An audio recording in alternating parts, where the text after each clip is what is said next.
대법원이 하윤수 부산시 교육감의 선거법 위반에 대한 원심을 확정하면서 하 교육감이 2년 5개월 만에 퇴진했습니다.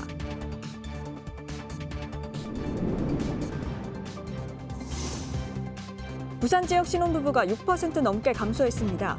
이들 중 90%가 빚을 안고 있었고 대출이 1억 원 넘는 신혼부부는 70%에 달했습니다.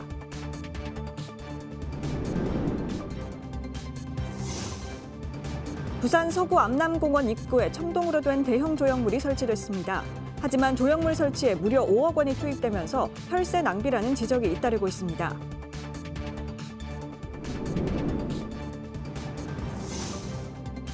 금정산 국립공원 지정을 위한 주민설명회가 열렸습니다. 전문가들은 국립공원 지정이 8부 능선을 넘었다는 평가입니다.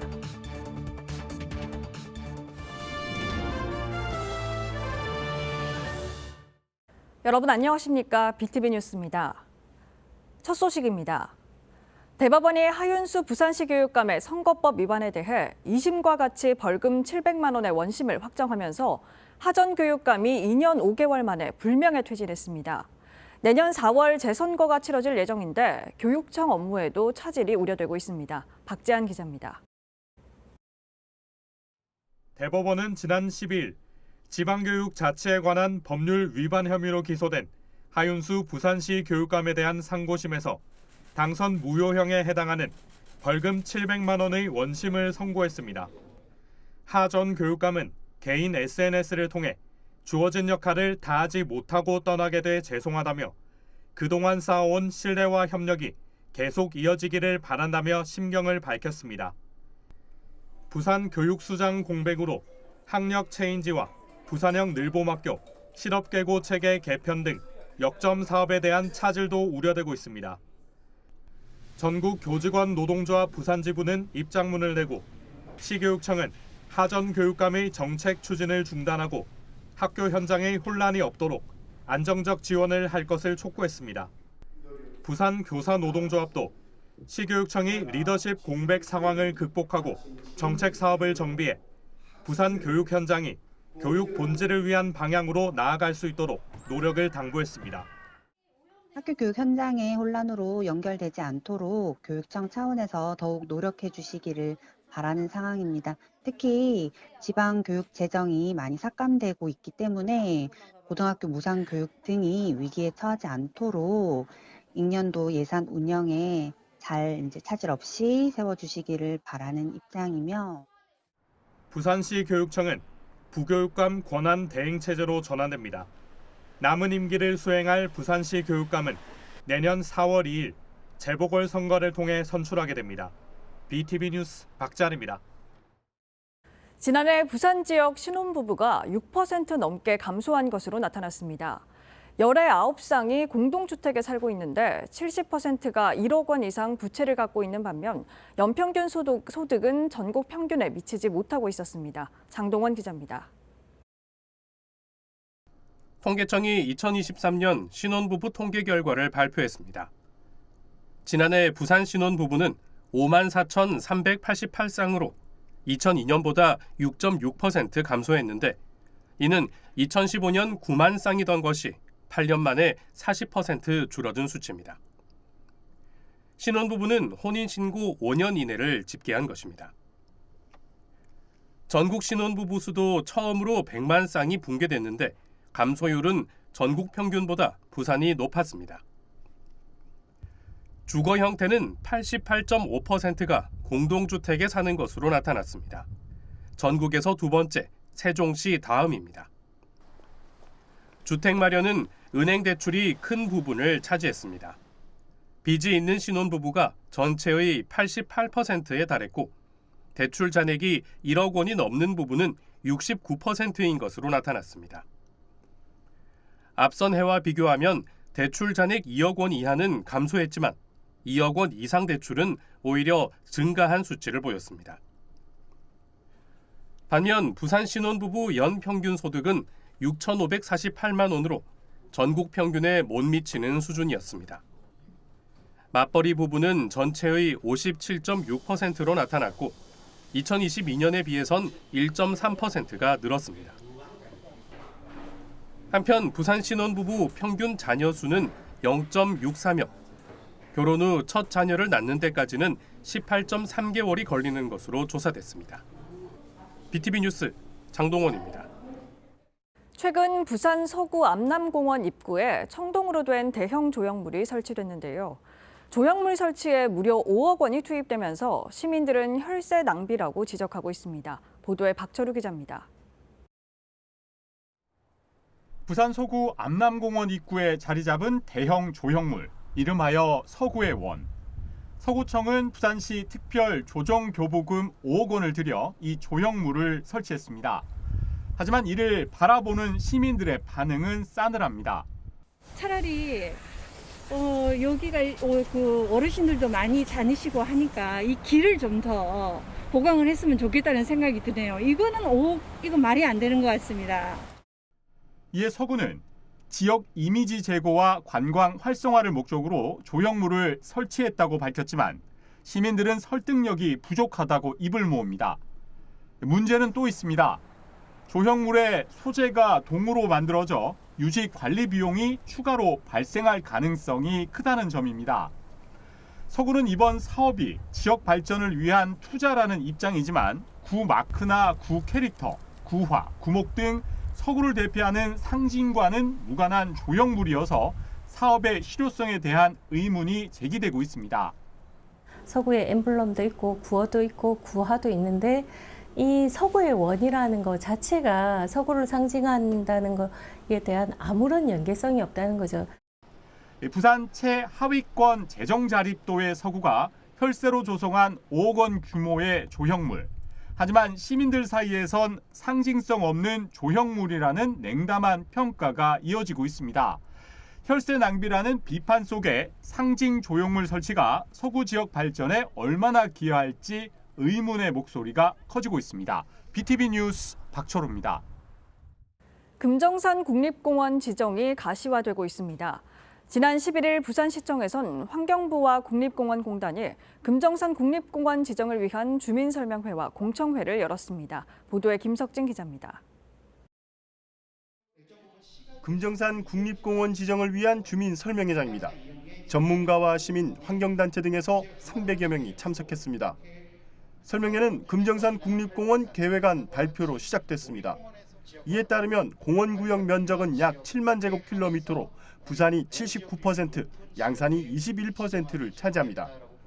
또 금정산에는 수달과 붉은 배새매 등 멸종위기종 13종을 포함해 1,700여 종의 야생생물이 서식하고 있고 문화유산도 105점이 있는 것으로 나타났습니다. 전문가는 이곳을 자연 보존과 환경 그리고 마을과 문화유산 지구로 나누고 공원시설 230여 개를 신설할 계획입니다. 시민들은 국립공원 지정 시 일자리 창출과 지역경제 활성화에 기여할 것으로 기대하고 있습니다. 이제 자연 생태가도 마찬가지고 첫째는, 둘째는 또 역사 문화 또 이 보존도 하고, 셋째는 또 우리가 우리 영남군의 인프라 구축 이것도 중요하고 하니까 이 금정산 국립공원을 기반을 해서 부산시의 자연 환경이라든지 우리가 살아가는 생활 방식도 많이 바뀌리라 생각합니다. 환경부 관계자는 이날 국립공원 지정이 국토 균형 발전 측면에도 의미가 있다고 말했습니다. 그러면서 개발 제한 등 지주들의 재산권 침해 우려를 안다며 설득했습니다. 대체로 국립공원 규제는 개발 제한 구역 규제보다 더 유연합니다. 제가 아까 말씀드린 것처럼 전략 인사 교류로 국토부에서 이제 환경부로 와서 근무하고 있기 때문에 보다 유연한 국립공원 관리가 제도 개선에 반영될 수 있도록 노력할 것이며 이미 국토부와 그 부분에 대해서 협의를 진행하고 있다고 말씀드리겠습니다. 금정산 국립공원 지정 논의는 지난 2006년 처음 제기됐습니다. 이후 시민들은 10만 명 서명 운동도 벌이고 시가 정부에 건의했지만 여러 이해관계자와의 협의 불발로 추진이 보류된 바 있습니다. 한편 시는 이달 말까지 주민공람을 실시하고 내년 상반기 국립공원위원회 심의에서 지정 고시를 예상하고 있습니다. BTV 뉴스 김석진입니다.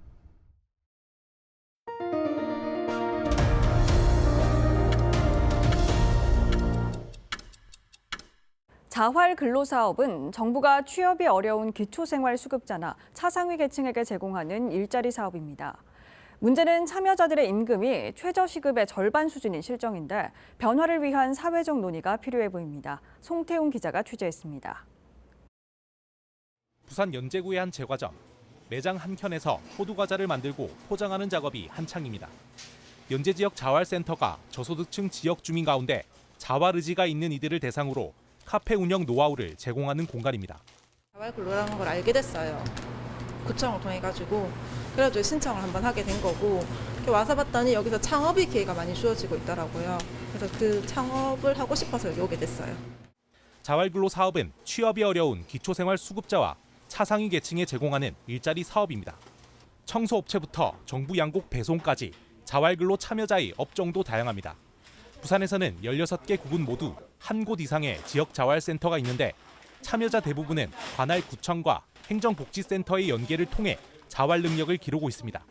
갈 곳도 없고 직장도 50대 중반이다 보니까 얻기도 힘들고 그래서 은연중에 동생으로 통해 가지고 수급자를 알게 돼가 신청을 해보면 어떻겠느냐고 해서 그래서 수급자를 신청했는데 수급자가 될 수 있어 가지고 그래서 게투웨이에 가서 교육을 받고 이렇게 일을 하러 온 상황이었습니다.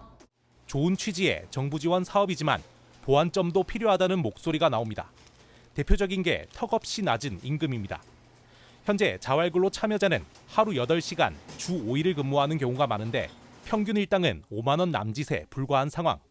시급으로 계산하면 5천 원에서 많아도 7천 원 수준인데 최저시급과 비교해도 매우 낮습니다. 일할 수 있는 기초생활수급자들을 일을 할 수 있는 자리를 줘서 탈수업을 하게 하는 게 목표란 말이에요. 근데 이렇게 최저시급도 안 되는 금액을 주고 일을 하면은 언제 어떻게 자립을 할 수 있단 말입니까? 그래서 자활근로의 목적에도 최저시급도 안 주는 것은 맞지 않다. 이렇게 생각을 하는 거죠. 결국 맹점의 핵심은 보건복지부의 복지정책의 일환이기 때문에 노동법이 적용되지 않는다는 건데 중앙정부를 향한 지자체의 지속적인 건의와 사회적 논의가 필요해 보입니다. HCN 뉴스 송태웅입니다. 최근 부산시가 통합저비용항공사 본사 부산 유치나 에어부산 독립법인을 검토한다는 입장을 밝혔는데요. 이에 시민단체는 껍데기만 남긴 대책이라며 지금이라도 부산시가 지역 상공계와 협력 테이블을 마련하고 에어부산 분리매각에 적극 나설 것을 촉구했습니다. 박재한 기자입니다. 부산 지역 시민단체는 부산시가 밝힌 에어부산 독립법인 추진이나 통합저비용항공사 본사 부산 유치 방안은 껍데기만 남긴 대책이라고 평가했습니다. 에어부산이 가덕도 신공항과 동반 성장하기 위해서는 대한항공의 지배에서 벗어나 독립운영되도록 분리매각해야 한다는 주장입니다. 부산이 운영 주체가 되지 않는 한 가덕도 신공항이 남북권 중심 물류 허브 공항 고사하고 단거리 수준 지방의 군소공항 수준으로 전락할 것이 불보듯 뻔하다. 운수권, 운영권, 인사권, 재무제표 등을 부산이 운영 주체가 될 수 없는 독립법인의 구조라면 결국 껍데기만 남는 에어부산 아닌가. 이들은 부산시가 정작 대한항공과 아시아나의 해외 경쟁 당국 승인이 완료된 지금 시민 여론과 엇박자를 내고 있다고 꼬집었습니다. 에어부산 분리매각 대신 독립법인 통합 LCC 본사 부산 유치를 들고 나온 부산시 등의 입장은 부산 시민의 바람과 전면 배치되고 있습니다. 부산 시민들은 수도권 일극주의, 인천공항 중심의 사고를 가진 대한항공의 그늘에서 벗어난 에어부산 분리매각으로 가덕도 신공항과 함께 동반 성장할 에어부산이 그런 에어부산이 필요한 것이며 17년간 지역이 키운 에어부산을 인천공항에 절대 내어줄 수 없음을 밝힙니다. 지난 2007년 부산시와 부산 상공계를 중심으로 설립된 에어부산은 지난 10년간 김해공항 전체 이용객 점유율 1위를 기록하는 등 연말까지 매출 1조 원을 돌파할 것으로 전망되고 있습니다. BTV 뉴스 박재한입니다.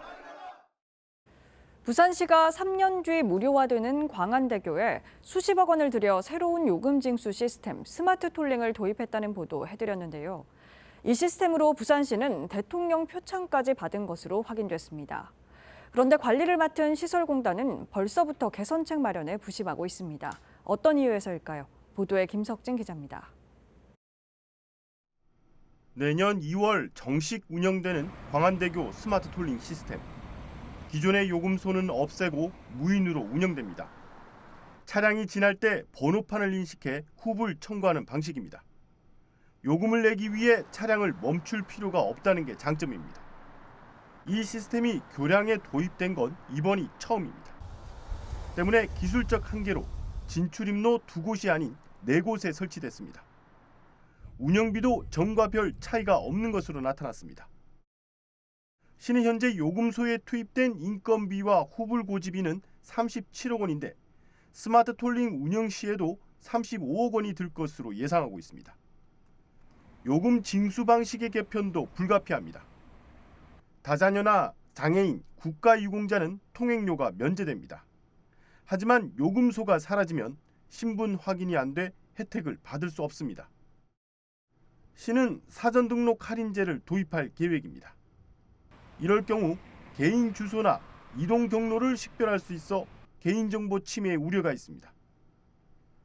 더불어민주당 정준호 국회의원은 국정감사에서 한국도로공사가 스마트 톨링을 도입한 이후 매달 15,000건 이상 미납건이 발생했고 2개월 이상 장기 미납건도 3,200여 건에 달했다고 밝혔습니다.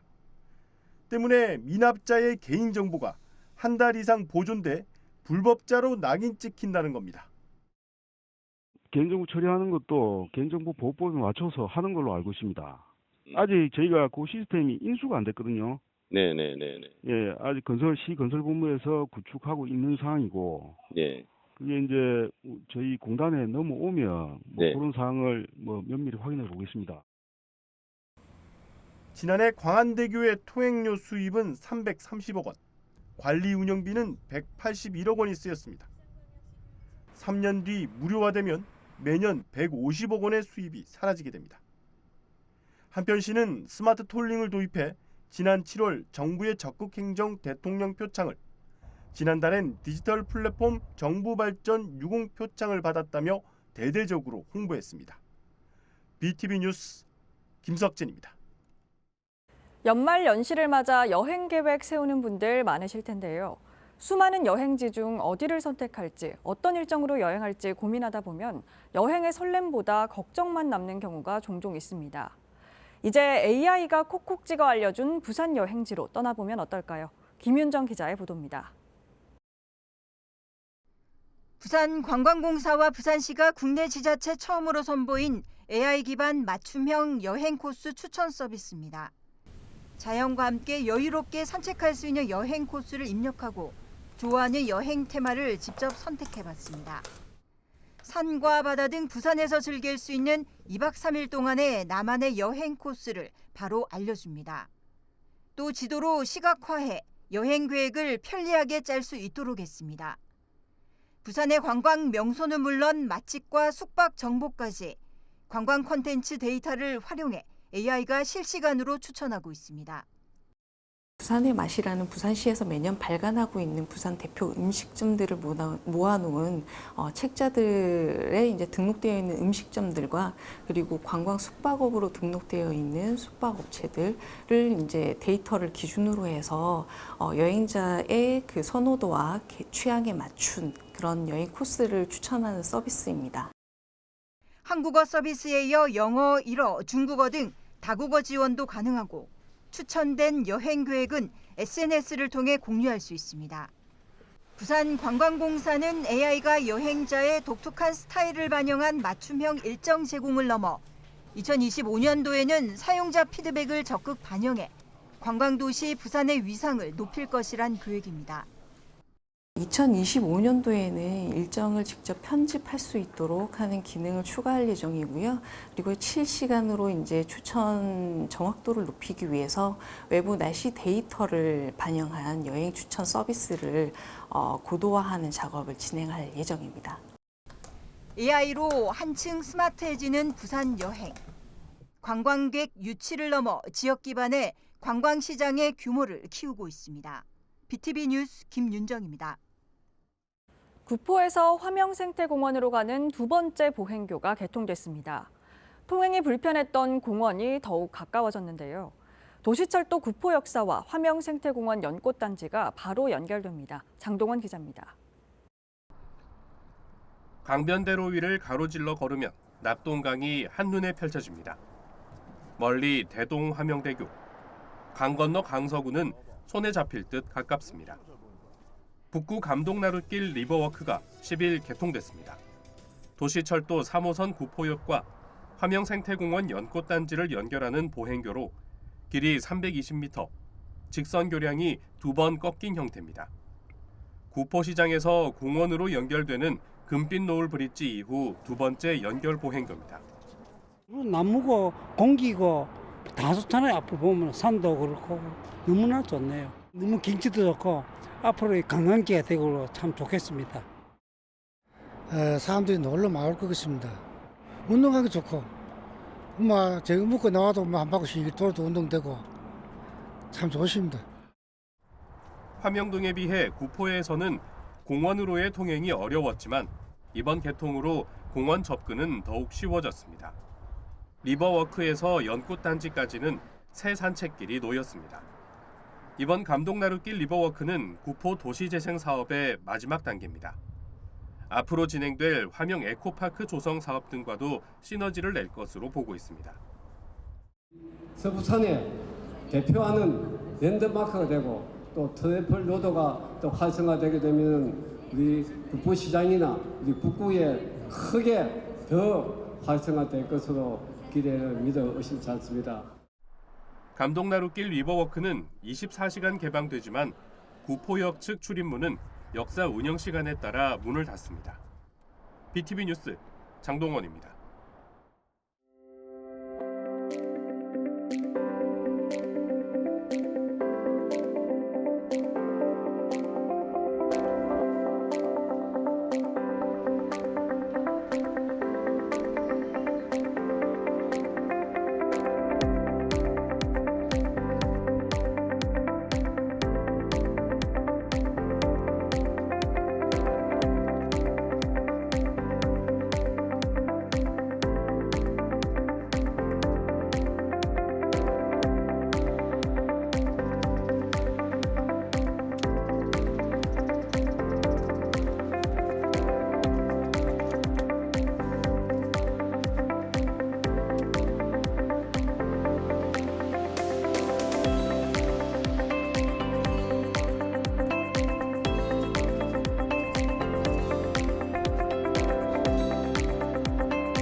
이상으로 BTV 뉴스 마칩니다. 시청자에게 힘이 되는 뉴스로 다시 찾아뵙겠습니다. 고맙습니다.